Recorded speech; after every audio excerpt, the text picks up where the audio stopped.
கர்த்தருடைய பரிசுத்த நாமத்திற்கு ஸ்தோத்திரம். இன்றைய நாளின் தியானத்திற்கென்று தெரிந்து கொள்ளப்பட்ட வேத வசனம் நீதிமொழிகளின் புத்தகம் 12ஆம் அதிகாரம் முதல் வசனம். நீதிமொழிகள் 12:1. புத்திமதிகளை விரும்புகிறவன் அறிவை விரும்புகிறான், கடிந்து கொள்ளுதலை வெறுக்கிறவனோ மிருக குணம் உள்ளவன். ஆமென். இன்றைய காலகட்டத்தில் யாருக்கும் புத்திமதிகளை சொல்ல முடிவது இல்லை. ஆசிரியர் சொல்லும் புத்திமதிகளை மாணவர்கள் ஏற்றுக்கொள்வதில்லை. ஆனால் வேதம் சொல்கிறது, புத்திமதிகளை விரும்புகிறவன் அறிவை விரும்புகிறான் என்று.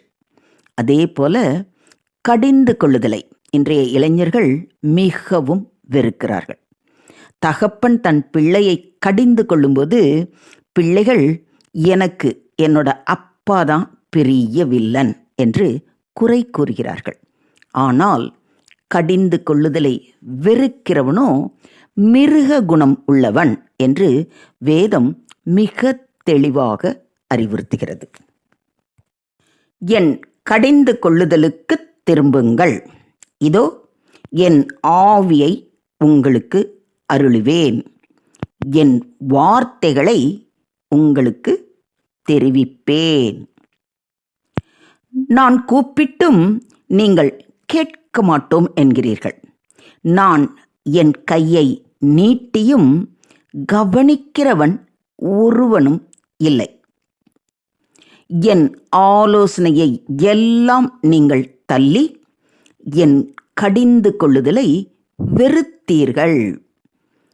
ஆகையால் நானும் உங்கள் ஆபத்து காலத்தில் நகைத்து நீங்கள் பயப்படும் காரியம் வரும்போது ஆகடியம் பண்ணுவேன். நீங்கள் பயப்படும் காரியம் புசல் போல் வரும்போதும் ஆபத்து சூறாவளி போல் உங்களுக்கு நேரிடும் போதும் நெருக்கமும் இடுக்கணும் உங்கள் மேல் வரும்போதும் ஆகடியம் பண்ணுவேன். எவ்வளோ டேரிங்காக ஆண்டவர் சொல்கிறார் பாருங்க. என் கடிந்து கொள்ளுதலை நீங்கள் வெறுத்தீங்கன்னா நான் என்ன பண்ணுவேன்னு எவ்வளோ தெளிவாக சொல்லியிருக்கார் பார்த்தீங்களா. அதோடு அவர் சொல்கிறாரு, அப்பொழுது அவர்கள் என்னை நோக்கி கூப்பிடுவார்கள், நான் மறு உத்தரவு கொடுக்க மாட்டேன்.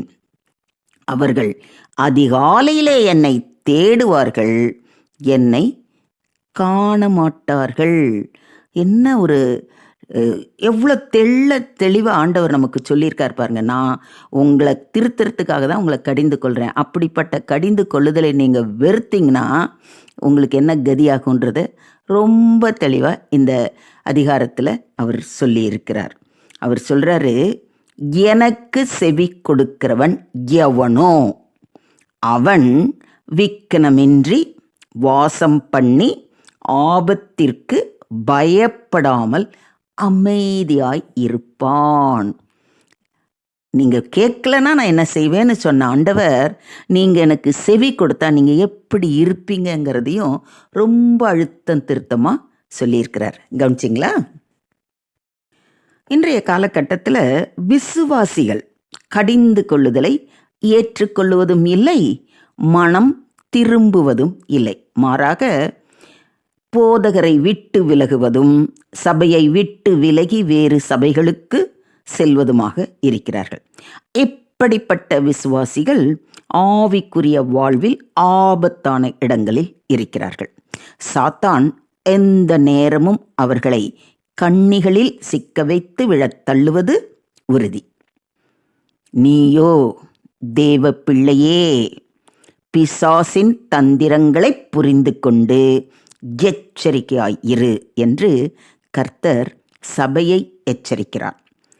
ஆவிக்குரிய சபைகளில் மற்றவர்களுக்கு போதிக்கக்கூடிய அளவில் வளர்ந்த விசுவாசிகள் தங்களை யாராவது குற்றப்படுத்தினால் விரும்புவதில்லை, வெறுக்கிறார்கள். தேவன் அவர்களில் பிரியமாய் இருப்பது இல்லை. தாவீது அரசன், நீதிமான் என்னை குட்டட்டும், அது எண்ணெயைப் போல் இருக்கும். அதை நான் அசட்டை செய்வது இல்லை என்கிறார். மேலும் நீதிமொழிகள் 3ஆம் அதிகாரம் 11, 12 வசனங்களில், என் மகனே, நீ கர்த்தருடைய சிற்றையை அற்பமாக எண்ணாதே, அவர் கடிந்து கொள்ளும்போது சோர்ந்து போகாதே. தகப்பன் தான் நேசிக்கிற புத்திரனை சிற்றிக்கிறது போல கர்த்தரும் எவனிடத்தில் அன்பு கூறுகிறாரோ அவனை சிற்றிக்கிறார். எவ்வளோ தெளிவாக சொல்லியிருக்கிறார் பாருங்க.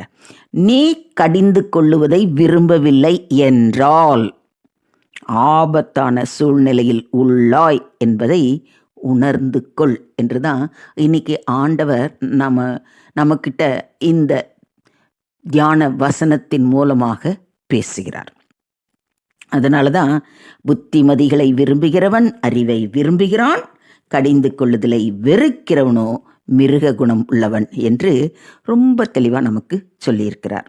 அதே போல அடிக்கடி கடிந்து கொள்ளப்பட்டும் தன் பிடரியை கடினப்படுத்துகிறவன் சகாயமின்றி சடுதியில் நாசமடைவான் என்றும் நீதிமொழிகள் 29:1 மிக தெளிவாக நமக்கு எச்சரிக்கை செய்கிறது.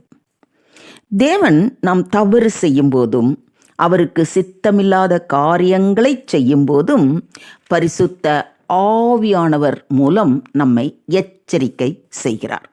அவருடைய எச்சரிப்பை உணர்ந்து உடனடியாக செய்ய இருந்த அல்லது செய்த தவறுக்கு வருந்தி அவரிடத்தில் மன்னிப்பு கோரும்போது நாம் மன்னிப்பை பெற முடியும். அப்படி இல்லாமல் அவருடைய கடிந்து கொள்ளுதலை வெறுத்து அவரது எச்சரிப்பை நாம் அலட்சியம் செய்யும்போது என்ன நடக்கும் என்பதை வேதம் நமக்கு மிக தெளிவாக எடுத்துரைக்கிறதை சற்றே கவனியுங்கள். முடிவிலே உன் மாம்சமும் உன் சரீரமும் உருவழியும் போது நீ துக்கித்து, ஐயோ, போதகத்தை நான் வெறுத்தேனே, கடிந்து கொள்ளுதலை என் மனம் அலட்சியம் பண்ணினதே, என் போதகரின் சொல்லை நான் கேளாமலும் எனக்கு உபதேசம் பண்ணினவர்களுக்கு என் செவியை சாயாமலும் போனேனே, சபைக்குள்ளும் சங்கத்துக்குள்ளும் கொஞ்சம் குறைய எல்லா தீமைக்கும் உள்ளானேனே என்று முறையிடுவாய். எத்தனை சத்தியம் பார்த்தீங்களா? நம்முடைய வாழ்வில் தேவன் அனுதினமும் அவரது வார்த்தைகள் மூலம் நம்மோடு பேசிக்கொண்டுதான் இருக்கிறார். பல நேரங்களில் நாம் அவருடைய வார்த்தைக்கு செவி கொடுக்காமல் நம்முடைய இஷ்டப்படி நடக்கும்போது தான் சாத்தானின் வலைக்குள் சுலபமாக விழுந்து விடுகிறோம். அதனால்தான் வேதம் உன் சுய புத்தியின் மேல் சாயாமல் உன் முழு இருதயத்தோடும் கர்த்தரில் நம்பிக்கையாய் இருந்து உன் வழிகளில் எல்லாம் அவரை நினைத்துக்கொள், அப்பொழுது அவர் உன் பாதைகளை செவ்வைப்படுத்துவார் என்று மிக தெளிவாக அறிவுறுத்துகிறது. எனவே இன்றே அவர் பாதம் அமர்ந்து அவரது வார்த்தைகளை கவனமாக கேட்போம். அவருடைய கடிந்து கொள்ளுதலை வெறுக்காமல் அலட்சியம் பண்ணாமல் அவரது வார்த்தைக்கு செவி கொடுத்து அதன்படி நடப்போம். அவரே நம்முடைய குற்றம் குறைகளை எல்லாம் மன்னித்து நம்மை அவருடைய பிள்ளையாக ஏற்றுக்கொண்டு ஆசீர்வதித்து வழி நடத்துவாராக. தேவனுக்கே மகிமை உண்டாவதாக. ஆமேன், ஆமேன், ஆமேன்.